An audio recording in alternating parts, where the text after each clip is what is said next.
Hey there book friends, I'm Addie and you are now watching Books and Tea Time. In today's video, we are going to be doing a book haul with a twist. And the twist is that I did not pay a single cent for any of these books I'm about to show you. I just counted, we have 30 books to talk about today. That's right, I hauled 30 books and didn't pay a dime, a cent, a nickel, a penny. That's what a cent is. I know you're wondering how. How did I do it? For those of you who don't know, I work at a library, and over the past few months, we have been getting rid of old books that haven't been checked out, but we've also been like setting up a free book exchange. It's basically like a little free library in a real library where we've got like tables with books where you can just like take and drop books at your own whim. And of course I have no self-control,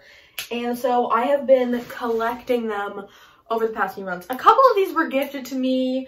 One of them my dad gave to me. A few of them came from a coworker, but like weren't necessarily from the free book table. It was that a coworker was giving them to me. And two of them Alexander got for me. So yeah, we've got 30 books to talk about. So let's just jump right into it. Let's start with the book that I actually have read, because of all of these 30 books that I have collected since, let's say, March, I've read one of them. Actually, we'll just talk about both of them. We're gonna talk about the two that Alexander bought for me because we went to Barnes & Noble for like the buy one, get one half off hardcover sale, and he was a sweet, generous little boyfriend baby and bought me two books. And the first one is A Prayer for the Crown Child by Becky Chambers. I was so very much highly anticipating this. This was on like my books that I want to read in 2022 list, I think.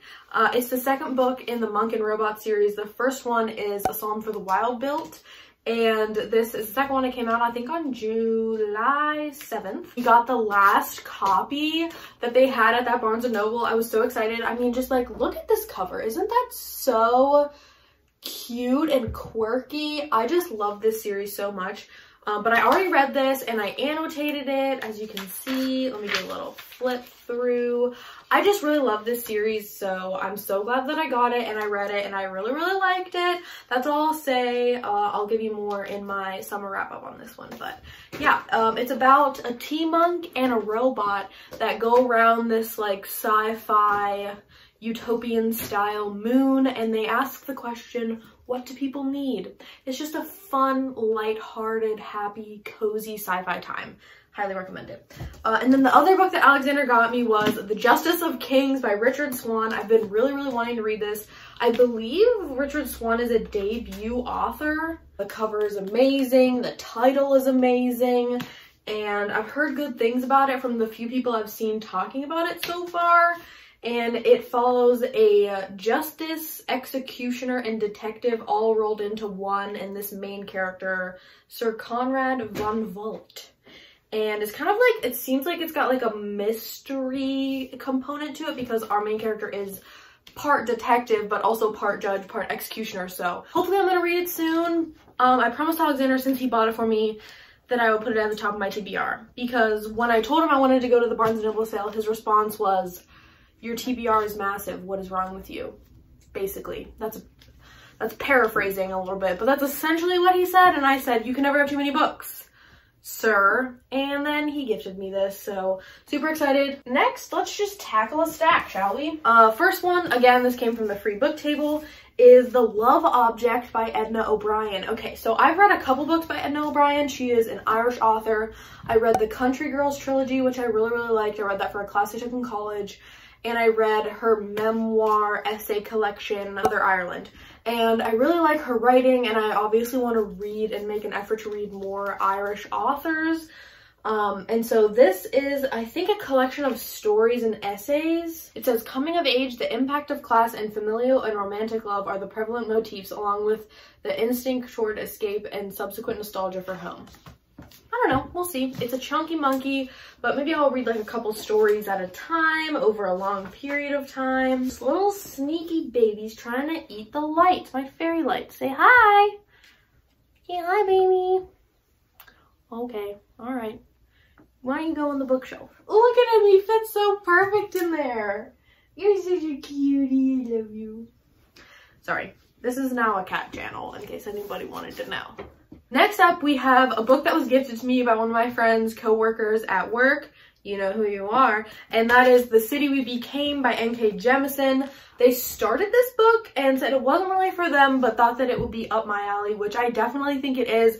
I haven't read Jemisin yet. I'm gonna read the 5th season first probably because I've been meaning to read the 5th season for ages. But this is kind of like an urban fantasy where the city of New York is alive and each of the boroughs of New York has like a character that represents it, I think.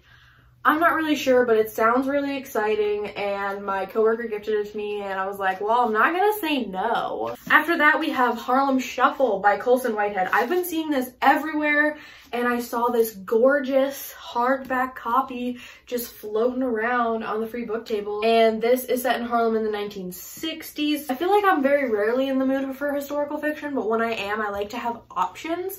So I thought that it would be nice to have this on my shelf. We have The Whisper Man by Alex North. I don't read a lot of thriller mystery books, which you probably know if you've seen any of my videos. However, I've heard that this is good. And I really, like, I want to be the kind of a person who can read and enjoy thriller books. It's just like so rare that they don't bother me and that I don't get bored around like the 50 to 100 page mark. So I don't know if I'm gonna read this or like it, but this is a perfect way to do a taste test is because it's for free, so I didn't have to pay for it. So if it's trash, I can just put it back on the free book table or give it to somebody else that does like thrillers. Recently, widowed man and his son moved to a new neighborhood, but in this neighborhood, young boys have been going missing.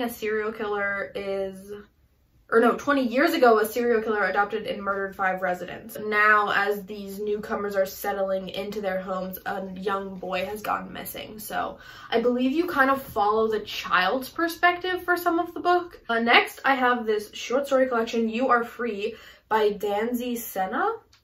I think is how you pronounce this author's name. Look at that cover, so minimalist, so exciting.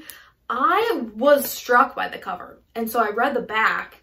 And it says that it's a collection of 8 remarkable stories that tightrope walks between defined states. Life with and without mates, children are the reference points provided by class, race, and gender.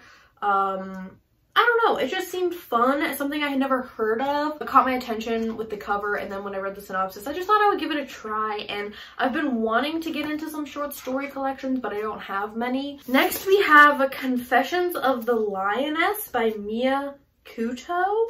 And let me read you this. It says, told through 2 haunting interwoven diaries, Mia Couto's Confessions of the Lioness reveals the enigmatic world of Kulumani, an isolated village in Mozambique whose traditions and beliefs are threatened when ghost-like lionesses begin hunting and killing the women who live there. I just thought that premise sounded so interesting, and again, the cover and the title really caught my attention. And then when I read the inside of the dust jacket, I really wanted to give it a try. So I like the idea of like this ghost-like component, but also how we're bringing in animals into the mix. After that, we have She Came From Beyond, which again, I just keep seeing covers and I'm like, why has nobody been taking this book? Why has no one checked this out? Look at that. What? That is such a cool cover. Like, what the heck is going on? And admittedly, I thought this was going to be a sci-fi, but I think it's a contemporary. Easy Hardwick has it made. At just about 30, she's got a tumble-down cottage in a small town in Oregon and an uncomplicated acting gig as a space babe eye candy on a sci-fi parody show. So we're following an actress on a sci-fi show. So you get the sci-fi elements, but it's not maybe necessarily as intimidating, which I like because I'm very much like tiptoeing into sci-fi personally. She spends her downtime online bickering with her fans and fellow culture vultures about film trivia and relishing her minor but satisfying celebrity. Enter Harrison. What begins as a jocular online flirtation spills into a messy IRL affair, and Easy finds herself pregnant with twins and sharing her home with the love of her life. Plus a teenage daughter, baby son, and slightly unhinged soon-to-be ex-wife she's kind of didn't totally know he had. Like, what? The drama mixed with like this like sci-fi acting like film junkie. I don't know, it just sounds really weird but really fun. Next, I got 2 fantasy books. I grabbed some old school fantasy looking books. The first one is The White Dragon by Laura Resnick. I actually have, this is the second book in a series, but I got the first one at Barnes & Noble a couple months ago, so I don't think it's on this list because I did pay for it, but I do have the first one in the series. But I've been just wanting to read some kind of old school fantasy. I mean, like, look at this cover. Doesn't that just scream like 70s, 80s, 90s fantasy vibes? At some point, I do want to do something with a video involving old school fantasy, but that's all I'm gonna say because it's kind of a secret plan that I have.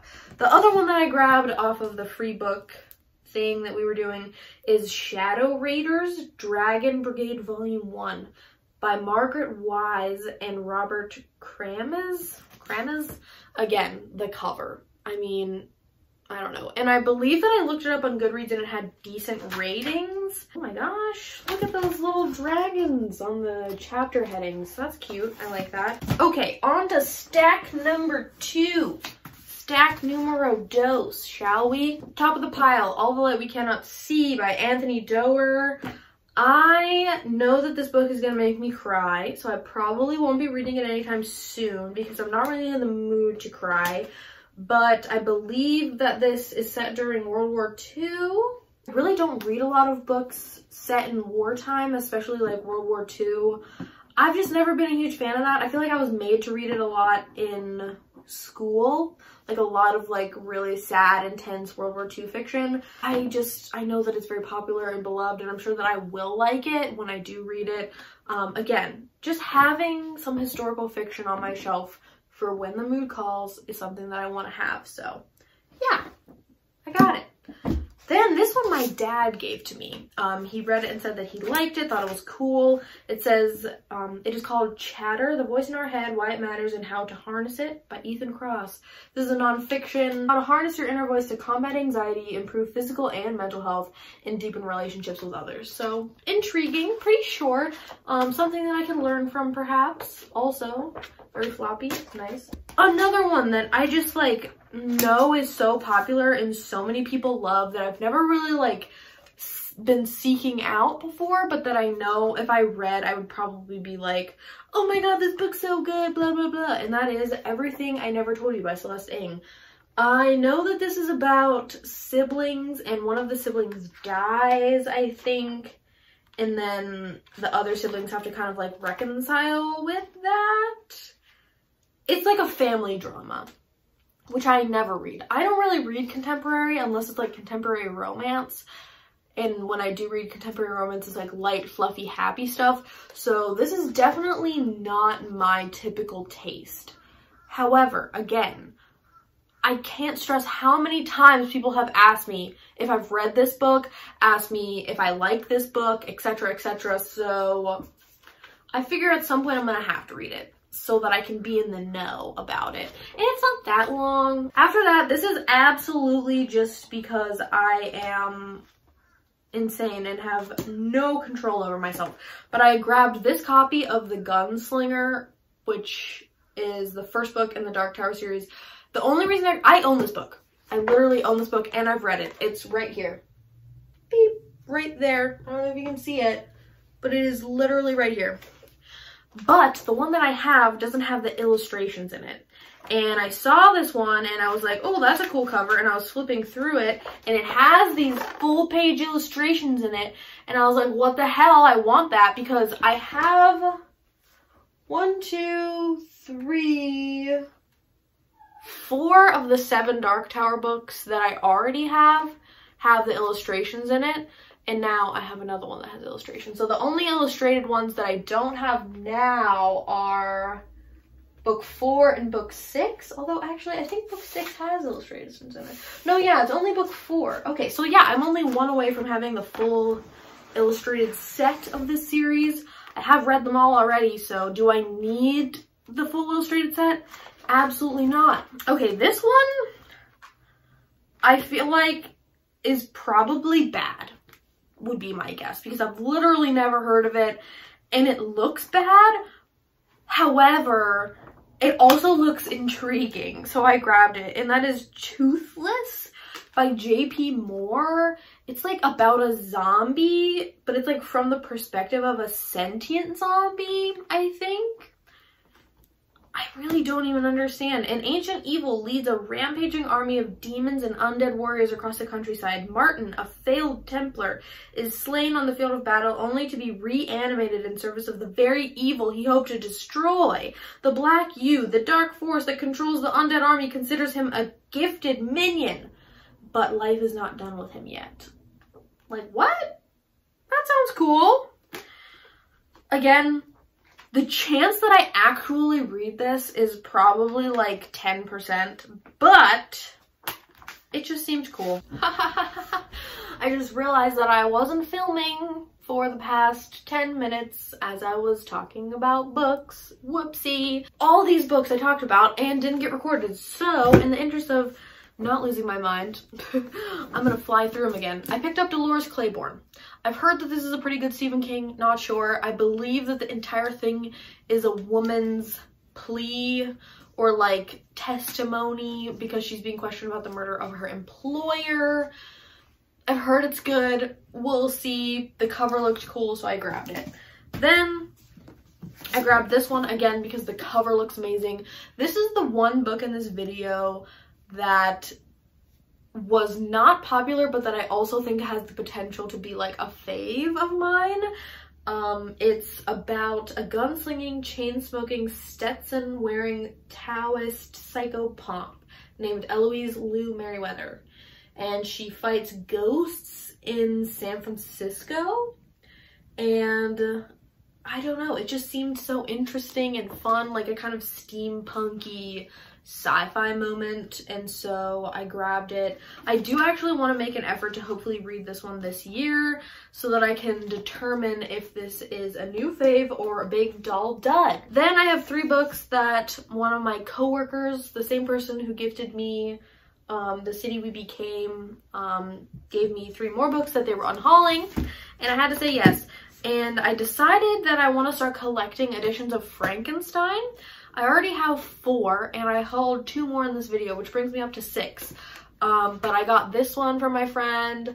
It's the 1818 text, this cover, World Classics edition, nice yellow frayed pages. And even though my coworker doesn't like this book, you know who you are, I will accept that because they gifted this to me, so it's all right, I guess. They also gave me the bind up of the Binti trilogy. I read the first book, but not the second 2, so it's nice to have this on hand so that I could continue the series. I might honestly just reread the first one and just read the whole thing in one big go. It's only 350 pages total for the 3 books, and there's a short story in here, so that's really fun. Glad that I have that. And then the last book that they gave me was The Gods of Tango by Carolina de Robertes. This is another historical fiction. I know I keep telling you guys that I don't read historical fiction, and yet I have so many of them on this list. I don't know what's wrong with me. But this is about a young girl named Leda. In 1913, she takes her suitcase and her father's cherished violin, leaves her small Italian village for a new home and a new husband halfway across the world in Argentina. That just sounds like a fun time. I don't know, just interesting. Maybe not fun like haha fun, but like, ooh, interesting premise. You know what I mean? So yeah, there's that. Now let's get on to the final stack, shall we? Third and final stack, everybody. Okay, let's knock this out. First and foremost, I have no idea what this book is about. It's called The History of Wolves. I grabbed it because of the title, because I'm interested in wolves, and I think I've heard this before, and I believe I've heard people say it's good. The synopsis on the back is incredibly vague. It's about this teenage girl who lives in an abandoned commune in Minnesota, and then she's taken in by this family that lives across the lake from them. So it's kind of like a family drama meets like a thriller, like secret mystery thing. Again, this is so not the book that I would want to pick up, But the back says, an artful story of sexual awakening and identity formation, a page turner of craft and calibration. I don't know. Next up, we have a book that I've actually started before and read like, I want to say like 20% of, like quite literally probably like 6 to 8 years ago. But I saw it on the free book table and I feel like it's pretty popular. And that is The Passage by Justin Cronin. I've been wanting to eventually at some point read the entirety of this because I remember liking it. I just think that like it was a long time ago, so I was like kind of young and maybe didn't really understand it, wasn't quite into it, but like I could recognize that it matched my reading taste, but maybe not my reading level, if that makes sense. Like I think I literally tried to read this in like 8th, 9th grade. I don't know. Because my dad liked it and I liked to read things that my dad liked. I mean, I still do like to read things that my dad likes. But it's an apocalypse, post-apocalyptic novel about like this experiment gone wrong, and there's like these bat vampire-like creatures that like get out and eat people, I think. I don't know. I remember being interesting, and I think it's a trilogy, and that's small font. But yeah, I want to read it again in its entirety, so I grabbed it. I got The Bride Test. I can't believe I found this on a free book table. I've read the first one, The Kiss Quotient. I don't own that one, but I figured why the heck not just grab this. It's the second book in, I think it's just like the Kiss Quotient series. And I think it follows a cousin of the male love interest in The Kiss Quotient, if I'm not mistaken, or the friend. I know he's in the first one, I believe. But I've just really been wanting to read this, and it looks really cute, just a nice little fun contemporary, and I'm glad that I saw it, and I snatched it up real fast, everybody. Next is the other edition of Frankenstein that I found. This is the Now Age Books Mary Shelley's Frankenstein, and the cool thing about this one is that it's like a graphic novel version of it. It's literally only like 50 pages. I haven't read it yet, so I'm not really sure. I mean, like obviously they probably cut out a lot of it, and I'm not sure like if they take a lot of liberties with it, but like this is kind of obviously for like a young audience. I just thought it would be fun to collect, to have, and like to look at the illustrations and see how they represent some of the things that happen in the book. Oops. And like I said, I really want to collect editions, so I got another edition. So happy that I found it. Another classic, I got Anna Karenina. I feel like I am definitely lacking in that I've never really read any Russian fiction in general, let alone Russian classics, and I want to amend that. So I saw this wonderful floppy paperback of Anna K, and I just thought that I would grab it. I mean, like, look at the font. Oh my god. This is definitely one of the most intimidating classics I own now, right behind Les Mis. I think Les Mis is definitely the most intimidating classic I have on my TBR, because it's even bigger than this, I'm almost certain. This one is only 800 pages, and I think Les Mis is like 900, 1,000 pages. I don't know. I don't even know what this is about. I just know it's a popular classic. It's by Tolstoy, and I want to read it and annotate it, so I grabbed this nice used edition of it. The last classic that I have on here, I got this gorgeous bind-up of the complete fairy tales by the Brothers Grimm. It even has one of those little things in it. Those little bookmarker guys. So cool. I've been really wanting to have something like this for a while. So yeah, that's cool to have. Then I also found a copy of Crazy Rich Asians. This is another book that I started the audio and DNF'd just because I just wasn't, this was before I started reading romance, so I didn't think that I was gonna like it because I hadn't really ever read romance before. But now that I'm more in my romance mood, even though I think this is definitely more of like a contemporary than it is a romance, I know it's like a contemporary romance, heavy on the contemporary, let's say. And it is long. It's like almost 500 pages. Holy crap. Oh my god, this does not look 500 pages, but it is. Can you believe that? That's wild. So yeah, Crazy Rich Asians. Gonna read it at some point. Okay, second to last book here, we have There There by Tommy Orange. I have heard incredible things about this book. Oh my god, it's written by Marlon James and Louise Erdrich. Fierce, angry, funny, heartbreaking, Tommy Orange's first novel is a wondrous and shattering portrait of an America few of us have ever seen, and it introduces a brilliant new author in the start of a major career. The multi-generational story I love multi-generational stories. That's where the family element really intrigues me. I love following multiple generations of a family or families and how they interact with each other and how things get messy over time. So definitely excited to have this one. Super cool.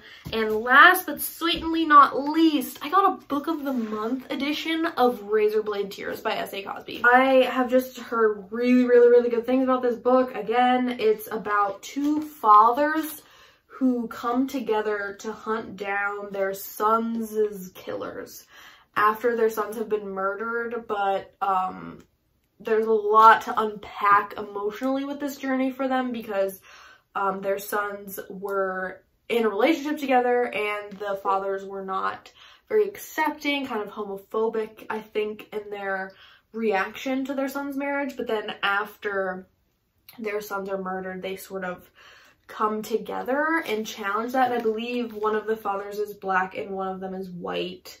So there's a lot of discussion of race and identity and sexuality. I have a feeling this one is going to make me cry though. And that is that. Those are all of the books that I have collected but not purchased over the past few months. Let me know if you want me to prioritize any of this and read them soon, if you want me to do vlogs around them. I hope you enjoyed this video, this little twisty, exciting, free book haul, shall we say. Thank you so much for stopping by my channel. It means the world to me. I hope you enjoyed it. I love you all. Don't forget to like, comment, and subscribe if that's your jam, and I hope to see you in my next video. Happy reading, happy writing, and happy living. Peace out.